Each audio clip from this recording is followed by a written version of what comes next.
my brother, Barrister Rommy. Rommy, the former head of service, has talked about the importance of communication, inclusion, and ownership when we're driving reforms.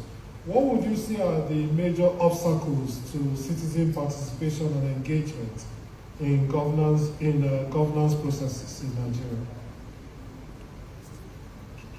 Thank you so very much, and thank you, Head of Service, for the mindset you've talked about. I think it's really an issue. But I'll just digress a little in terms of what I see in the field when we work at community levels. Oftentimes, when we talk about engagement, we focus it on a certain class, on a certain segment of the society, which is you and I. But I guess the most important thing is when you go to the grassroots. That is where the engagement, if it happens, would really bring about the issues of what we desire and what we think it should be. So when we talk about obstacles, what are the obstacles at that level?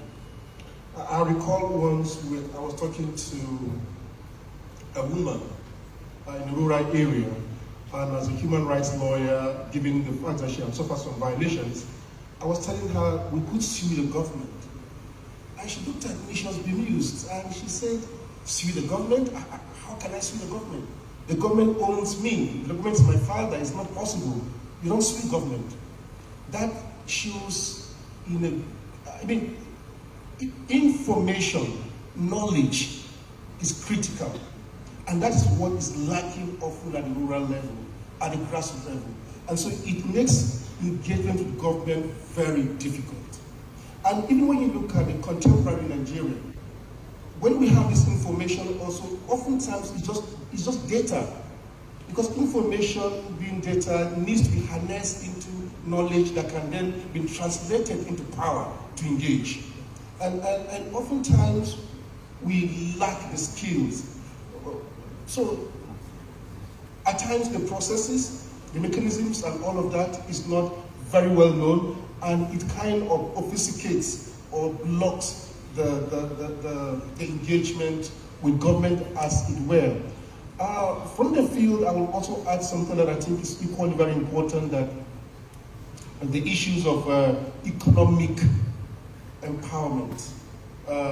Oftentimes, because we are known, and I say to be the poverty capital of the world, I don't know how true that is, but when you look at the fact of a person trying to survive from day to day, they see engaging government as a luxury.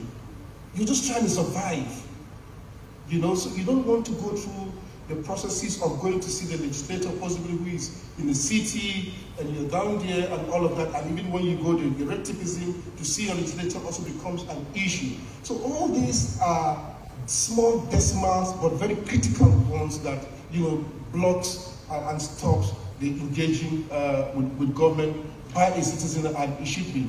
And what we also talk about our social inclusion, the ownership we talk about, and all of that, it can be better. It can be better. And when we do engage again, what are the results that comes back? When you look at the last elections, for example, we have over 93 registered voters in our country. So that's the statistics. But how many persons did actually vote?